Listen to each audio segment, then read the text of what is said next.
de las nuevas repúblicas, liberalismo europeo, intentos de asimilación e integración a través del mestizaje.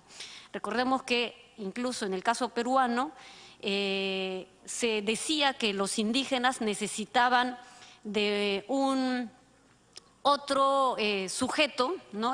Casi como el que tiene la patria potestad o alguien con el cual transmitir y exigir derechos y no éramos los propios sujetos.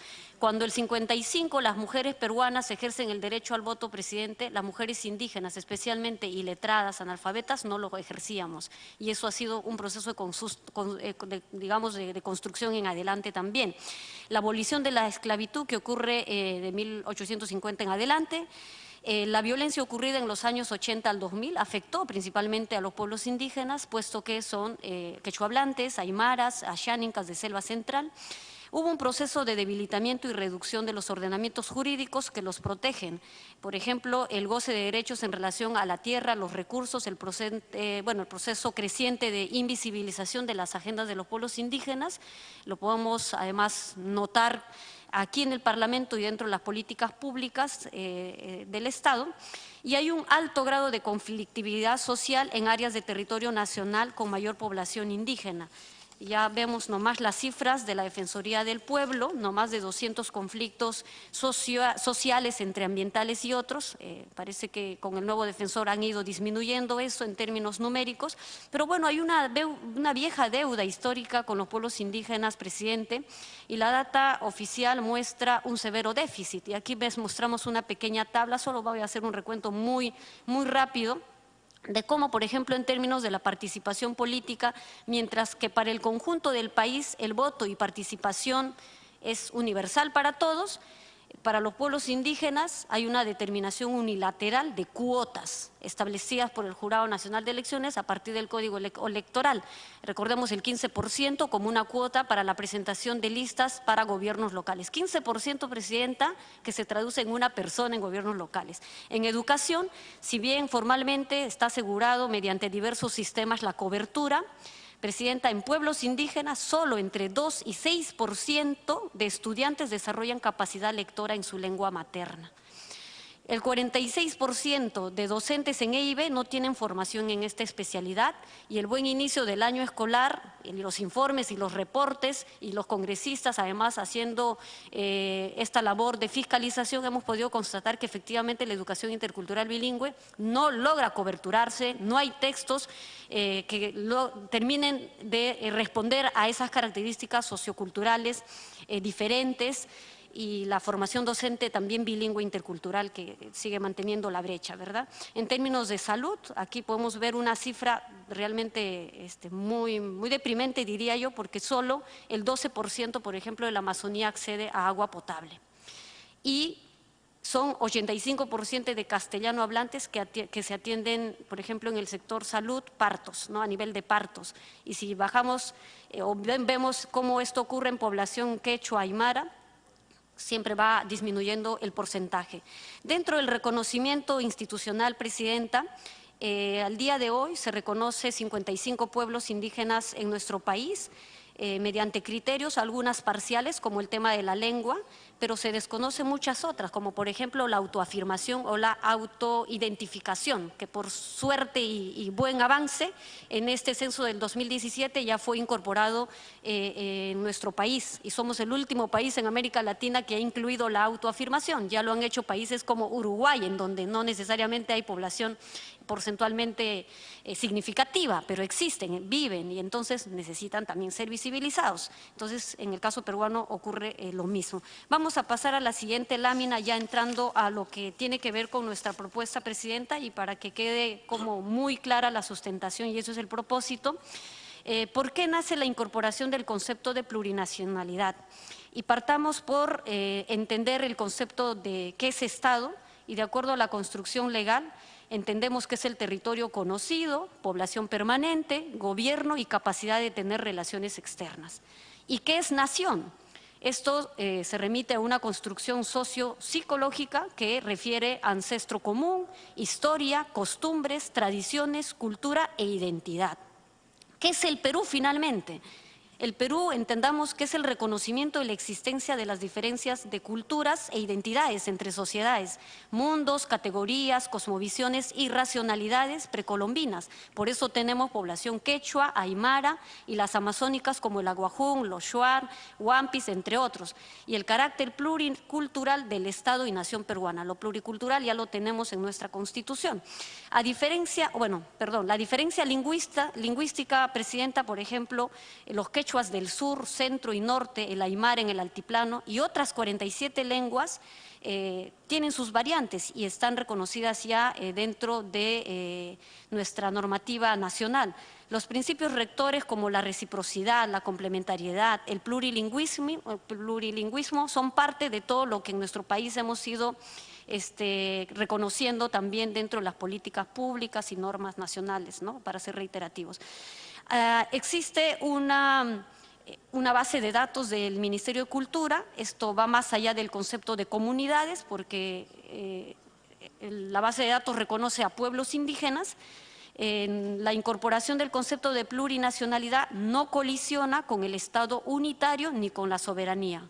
Por lo menos nuestra propuesta de reforma constitucional, Presidenta, plantea y recalca eso, que no colisiona con el Estado unitario ni con la soberanía nacional. La actual Carta reconoce el derecho personal de las personas a su identidad, es decir, dice en nuestra Constitución, todas las personas tienen derecho, ¿no?, a ejercer su identidad étnica, la religión que abracen, etcétera.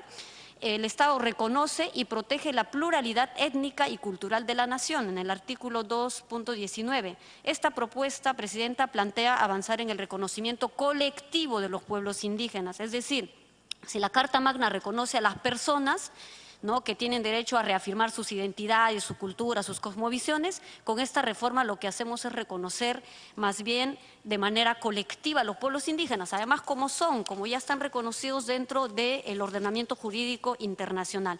Tenemos experiencias de otros países, entre ellas 3 países andinos, además de Guatemala, Brasil, México, lo multicultural, lo pluricultural y lo plurinacionalidad. En Colombia está reconocido lo pluricultural, en Bolivia está además decir que dentro de su Constitución claramente reconoce el Estado unitario, social, de derecho plurinacional comunitario, ¿no?, libre, independiente y todas las características que hoy tienen consignadas en su Carta Magna. En Bélgica también, Presidenta, hay un reconocimiento del Estado federal y la composición a partir de comunidades y regiones. En Ecuador, además de definirse como un Estado constitucional de derechos y justicia social, independiente, plurinacional y laico. Y bueno, en España de igual forma. En Canadá es un caso bien particular, Presidenta, porque en Canadá hay un reconocimiento a las primeras naciones. Tal es así, Canadá tiene la Asamblea de las Primeras Naciones y tienen una interlocución válida con el Estado canadiense de manera horizontal. Las primeras naciones con el gobierno canadiense.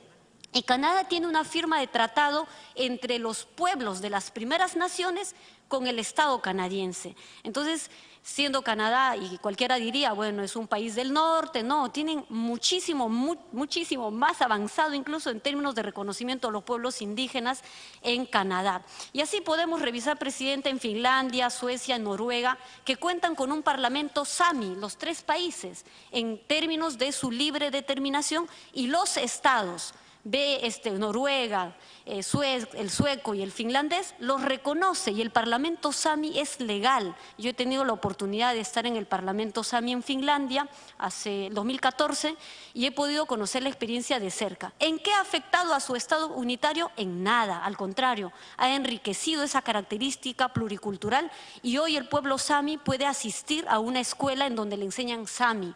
Hoy un abogado o un periodista puede escribir periódicos en Sami, puede hacer noticias en Sami y así tenemos reporteros en Naciones Unidas y en otros espacios internacionales hablantes de la lengua Sami. ¿Cómo puede realzar este reconocimiento constitucional, Presidenta? Bastante. Y en pueblos excluidos históricamente creo que esto dice mucho del país y del nivel de derechos reconocidos que le otorgamos también desde este Parlamento. Dentro del bloque de constitucionalidad de los tratados internacionales, que creo que todos los conocemos, entiendo, en primera instancia está el convenio 169 de la OIT sobre pueblos indígenas, en donde se define quiénes son pueblos indígenas y aquí se hace hincapié, por supuesto, a todos los países independientes considerados indígenas por el hecho de descender de poblaciones que habitaban en el país antes de la conquista o la colonización, además del criterio de la autoidentificación. Eso es muy importante, la autoidentificación. Así tenemos la Declaración de las Naciones Unidas sobre los Derechos de los Pueblos Indígenas. En este proceso, presidente, hemos tenido la gran oportunidad de participar desde el año 2007 dentro de Naciones Unidas y esta declaración tiene también un carácter legal internacional, además de la Declaración Americana de los Derechos de los Pueblos Indígenas, que reconoce la autoidentificación, y una importante declaración de Machu Picchu en el Perú, que además fue suscrita por los participantes de la Comunidad Andina de Naciones, la CAN, en donde se reconoce la tradición esta universalista y occidental de los instrumentos internacionales, los instrumentos de prevención y sanción de cualquier forma de discriminación. Es decir, hay una reflexión sobre cómo también esta tradición universalista ha ido colisionando de algún modo con los derechos a la diferencia, los derechos a la diversidad lingüística, y a las cosmovisiones y a los ejercicios de otros derechos también. Nuestra propia Constitución, presidente, el artículo 191 incorpora, aunque con alguna errónea técnica legislativa, el concepto de pueblo originario y la determinación de la cuota indígena, esto para fines de las listas electorales. Claro, reconoce aquí, pero resulta que ni la Constitución lo menciona, lo cual diríamos un error técnico ha ocurrido, pero lo que tenemos que hacer es también tener un ordenamiento jurídico de lo propio, partiendo de la Carta Magna. Si ya se reconoce dentro de este artículo 191, por supuesto, en un artículo no necesariamente pertinente, pero ya se reconoce y da la representación de género y de la cuota indígena nativa para pueblos originarios en los consejos regionales. Igual tratamiento se aplica para los consejos municipales. Finalmente, presidenta, para terminar, ¿qué ventajas y beneficios trae a nuestro país, a nuestra nación peruana? En primer lugar, le da una mayor coherencia a la Constitución vigente, que ya incluye, pero en un lugar no necesariamente apropiado, la pluralidad étnica y cultural a los pueblos originarios. Ayuda en el proceso de saldar esta vieja deuda histórica del Estado con su población ancestral al más alto rango constitucional. Actualiza el ordenamiento constitucional con las obligaciones internacionales provenientes de los tratados suscritos, y el Perú es signatario de ellos, y en ningún modo resquebraja la unidad del Estado peruano, más bien fortalece sus componentes. Vuelvo a decir, no estamos ni transgrediendo lo que se define como Estado unitario, sino incorporar dentro de la definición de República Peruana la característica plurinacional. Presidenta, eso es, si hubiera pregunta o alguna opinión, pues estamos prestos a absolverlos. Gracias. Gracias, congresista Pariona. Le damos la bienvenida al congresista Richard Acuña. Si no hubiera intervención, congresista Quintanilla, adelante. Gracias, presidenta. Por su intermedio, felicitar a la congresista Tania Pariona por la solidez en la exposición y sustentación de este proyecto. Yo quería tocar un tema absolutamente colateral y pido disculpas. Se ha presentado en la agenda como esto fuera un proyecto del Grupo Parlamentario Frente Amplio y sin embargo este ha sido un proyecto presentado con fecha 7 de diciembre por el Grupo Nuevo Perú, con la bancada Nuevo Perú, con la acreditación de nuestro vocero, quien habla, y yo pediría que tenga mayor, los que hacen trámite documentario, mayor rigurosidad, porque este problema se viene repitiendo en varias comisiones, en varios proyectos y en varios debates. Gracias. No se preocupe, congresista Quintanilla, tomamos nota a través de la asesoría de la comisión para corregir ese error. Congresista Pariona. Sí, presidenta, solo un detalle. Antes de mi exposición estaba programada la exposición del proyecto de ley 1081 del congresista Segura, que es una propuesta bastante interesante y loable, porque lo que él plantea es justamente el reconocimiento y el respeto a la identidad cultural del pueblo afroperuano, cosa que en nuestro proyecto de ley también contempla y es en el mismo artículo que planteamos lo mismo. Entonces creo que esto podría de algún modo sumar, ¿no? Gracias, congresista Pariona. Sí, el congresista Segura se ha excusado el día de hoy, así como la congresista Choquehuanca y la congresista Alcorta, que ya hizo uso de la palabra, así que vamos a continuar con la agenda. Congresista Costa, tiene usted el uso de la palabra. Gracias, presidente. Saludar a los colegas y felicitar a la colega Pariona por esta iniciativa. Quisiera preguntarle qué consecuencias de tipo legal y político tendría este reconocimiento de la plurinacionalidad del Perú. Si esto requeriría, esta modificación constitucional requeriría, por ejemplo, una norma de desarrollo constitucional, y esto tendría repercusiones, por ejemplo, en el sistema electoral, en el sistema de participación política, etcétera, etcétera.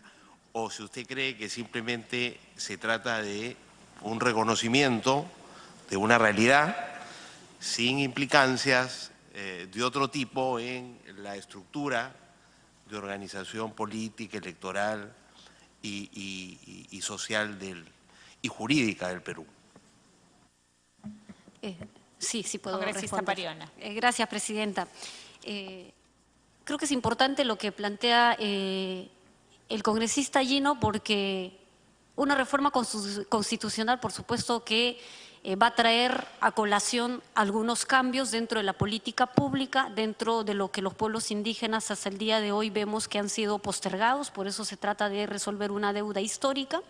Dentro de la participación política tenemos la cuota indígena, el 15%. Eso también ha sido un avance a partir de la exigencia justamente y de la invisibilidad de pueblos indígenas, de indígenas en cargos de poder, en cargos de gobierno regional. Sin duda podría traer a reflexionar cómo la cuota indígena en estos momentos está coberturando o no a esta gran población que somos 4 millones. O sea, 4 millones no es una pequeña comunidad. Estamos hablando de 55 pueblos originarios. Ahora, yo creo que no es para temer o para preocuparnos de lo que esto podría significar en términos de excedernos, porque en realidad lo que estamos haciendo es armonizar lo que el derecho internacional reconoce ya a los pueblos indígenas, es su existencia colectiva como pueblos indígenas, que creo que hay que partir por ello, porque las políticas públicas han ido avanzando, pero resulta que la Constitución ha estado ahí estancada, porque tenemos una política intercultural de salud, una política nacional de salud intercultural, sin reforma. ¿Y que es un avance positivo? Sí lo es. Una política nacional de educación intercultural bilingüe existe. Una base de datos importantísimo. Entonces, creo que más bien hay que ir en esa coherencia porque la Constitución está, diría yo, un tanto desfasada para el contexto actual en donde el derecho internacional ya ha reconocido. Las constituciones son dinámicas y creo que en ese sentido pueden ir cambiando.